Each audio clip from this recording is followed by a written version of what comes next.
বিবরণ করবো। শেষের বাংলা মেডিকেল কলেজে কর্মী রয়েছে, শেষের বাংলা মেডিকেল কলেজে তারা যখন যায়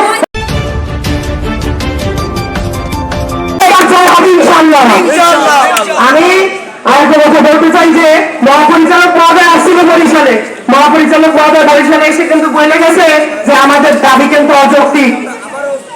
তিনি কিন্তু বলে গেছে আমরা অ্যান্টিবায়োটিকের ট্রিটমেন্ট আমাদের উপর মামলা দিয়েছে, সেই মামলা কোন বিষয়ে দিয়েছে, কেন দিয়েছে, জবাব কিন্তু প্রশাসনকে দিতে হবে। আমি পরিচালক মহোদয়কে জিজ্ঞেস করবো, আমরা যদি কিছুই না বুঝি তবে হাসপাতাল কেন আইসিইউ রোগীর মতো ভেন্টিলেশনে, হাসপাতালে কেন শ্বাস নিতে পারতেছে না?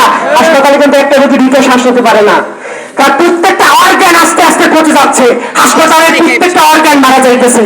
এই জবাব দিতে হবে প্রশাসনকে। মহাপরিচালক মহোদয়কে আমি এটুকু বলতে চাই, মহোদয় এই স্বাস্থ্য সংস্কার খাত বোঝার জন্য অ্যান্টিবায়োটিক পড়ার দরকার হয় না, মেডিকেলের বই পড়ার দরকার হয় না, ডক্টরের ডিগ্রি লাগে না। মাথায় যদি জ্ঞান থাকে, তার মাথায় যদি সচেতনতা থাকে, সে বুঝতে পারবে যে এখানে কোনখানে সংস্কার প্রয়োজন, কি সংস্কার প্রয়োজন।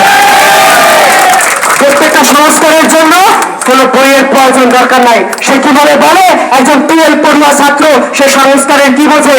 মহোদয়, সংস্কার করার জন্য 12 লাগে না, একজন রিক্সাওয়ালাও বোঝে এখানে কি করলে কোনটা হবে, একজন নৌকার মাঝি বোঝে সে এখানে কি করতে হবে। আমি মহোদয়কে বলতে চাই, সাংবাদিক ভাইরা না, আপনারা এই মহোদয়ের কাছে পৌঁছে দেবেন যে সংস্কার বোঝার জন্য 12 পাস করা লাগে না, ডক্টরের ডিগ্রি বই পড়া লাগে না, মাথায় জ্ঞান থাকা প্রয়োজন,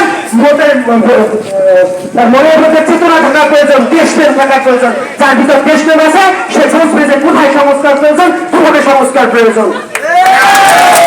আমি কিছু মহোদয়কে বিবরণ করবো। শেষের বাংলা মেডিকেল কলেজে কর্মী রয়েছে, শেষের বাংলা মেডিকেল কলেজে তারা যখন যায় তখন